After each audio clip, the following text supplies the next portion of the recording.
میں برکت کیوں نہ ہو جب اللہ کے ولی کے صاحبزادے جس محفل میں آتے ہیں اللہ اس کی روزی بڑھا دیتا ہے، اللہ اس کے محفل میں برکت عطا فرماتا ہے۔ اس برکت سے ہونے والی جو تاریخ ہے اس میں بے پناہ برکت عطا فرماتا ہے،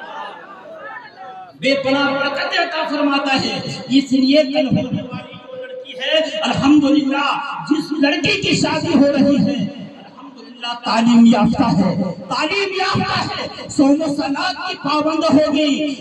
اس لیے کہ جیسا درخت ہوتا ہے ویسے ہی اس کا پھل ہوتا ہے، ڈاکٹر صاحب ویسے ہی اس کا پھل ہوتا ہے۔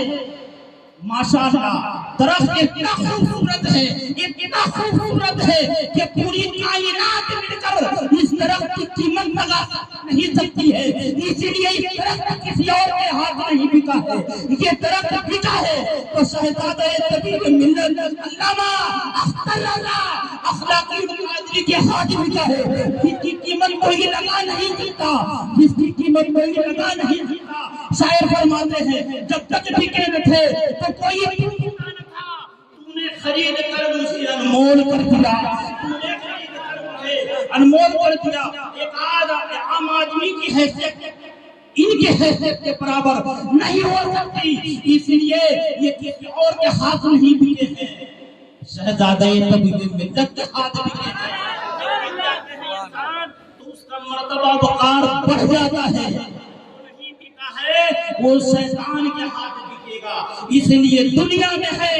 تو اللہ کے ولی کے ہاتھ میں بک جائے، آپ کا دل اچھا ہو جائے گا، آپ کی زبانیں اچھی ہو جائے گی، آپ کا کردار اچھا ہو جائے گا، آپ کا افعال اچھا ہو جائے گا۔ اس لیے آپ دنیا میں ہی اللہ کے نیک بندوں سے وابستہ ہو جائے، جب وابستہ ہو جائیں گے آپ کو روحانی کرنٹ ملے گی، آپ کو روحانی فیض ملے گا، جب ایسے وقتوں سے آپ جڑ جائیں گے الحمدللہ دنیا و دنیا آخرت میں بھی کامیاب نظر آئیں گے، الحمدللہ آخرت میں بھی کامیاب نظر آئیں گے۔ اس لیے اللہ کے رسول صلی اللہ علیہ وسلم سے صحابہ کرام عرض کرتے ہیں یا رسول اللہ یا رسول اللہ یا رسول اللہ یا رسول اللہ، جن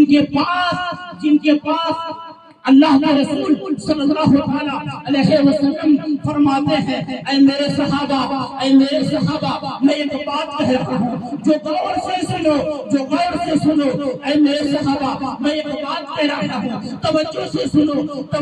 سنو۔ صحابہ کرام کا مجمع لگا ہوا ہے، ایک نوجوان آتا ہے عرض کرتا ہے یا رسول اللہ میری ایک چھوٹی بچی تھی، میں تجارت کرنے والا ہوں، میں ایک چھوٹی بچی اور میں تجارت کرنے والا ہوں یا رسول اللہ، میں جب تجارت کے لیے اپنے گھر سے روانہ ہوا تھا یا رسول اللہ تو میں